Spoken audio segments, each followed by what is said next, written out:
네, 오늘은 나이가 들면 왜 얼굴이 더 커질까? 얼굴이 왜 커질까? 젊었을 때보다. 실제로 나이가 든다고 해서 얼굴이 커질 이유는 사실은 별로 없죠. 그러나 많은 분들이 나이가 들면서 얼굴이 커졌다는 것을 느끼고 있고 또 그런 걸로 고민을 많이 하시죠. 얼굴 옆에서 보면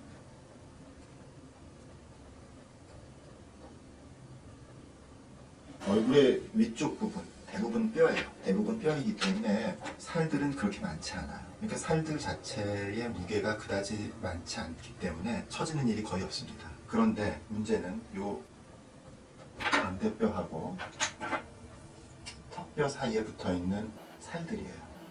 그리고 턱뼈 말단에 붙어 있는 이 살들. 이 살들이 처음에는 뼈하고 견고하게 붙어 있다가 점점 그 부착 포인트가 느슨해지는 거. 특히 뺨은 이렇게 뼈 있는 부분에 이렇게만 붙어 있어요. 이 안쪽에 바닥에는 치아가 있는 공간이죠. 치아가 있는 구강 공간. 그러니까 이 뺨의 안쪽 부분은 뼈에 부착되지 않는 부분이. 그러니까 당연히 지금 이 파란 부분의 살이 점점 아래쪽으로 내려오게 되는 거죠. 정면에 있어서도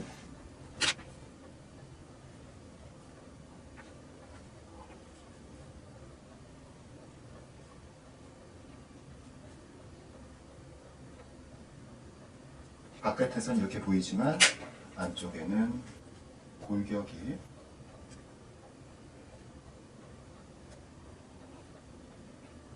코뼈 위쪽에서는 골격이 있고 얼굴의 아랫부분에는 많은 연부 조직들, 즉 살들이 이렇게 붙어 있죠. 특히 이 살들은 얼굴의 아래쪽 그리고 옆쪽에 붙어 있기 때문에 나이가 들면서 이렇게 점점 내려오게 되는 거죠.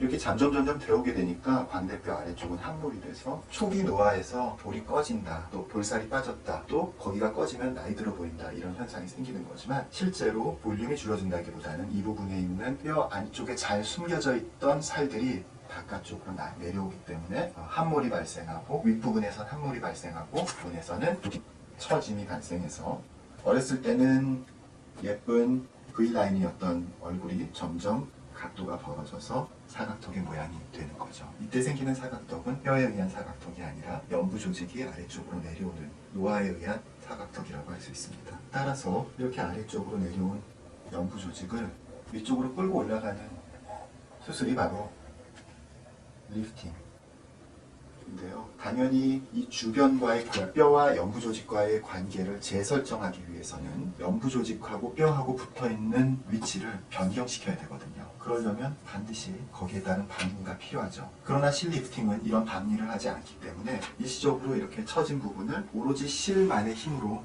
위쪽으로 끌어당기는 거죠. 요즘 각광받고 있는 엘라스틱 폼조차도 이런 기본적인 실리프팅의 박리하지 않고 부착의 관계는 변하지 않고 표면만을 끌어올리는 그런 방법이기 때문에 당연히 효과나 지속기간이 제한될 수밖에 없죠. 제가 좀 더 정성껏 할 수 있다고 생각하는 안면 거상술, 특히 다층 안면 거상술이라는 것은 바깥쪽의 피부뿐만 아니라 이 안쪽의 처짐의 직접적인 원인이 됐던 스마스, 근육 등을 같이 끌어올려서 그 효과를 훨씬 더 오래 지속시키게 될 뿐만 아니라 효과도 실리프팅과는 비교할 수 없는 훨씬 더 아름다운 모습을 갖게 한다는 것이 안면 거상술의 이의라고 생각됩니다.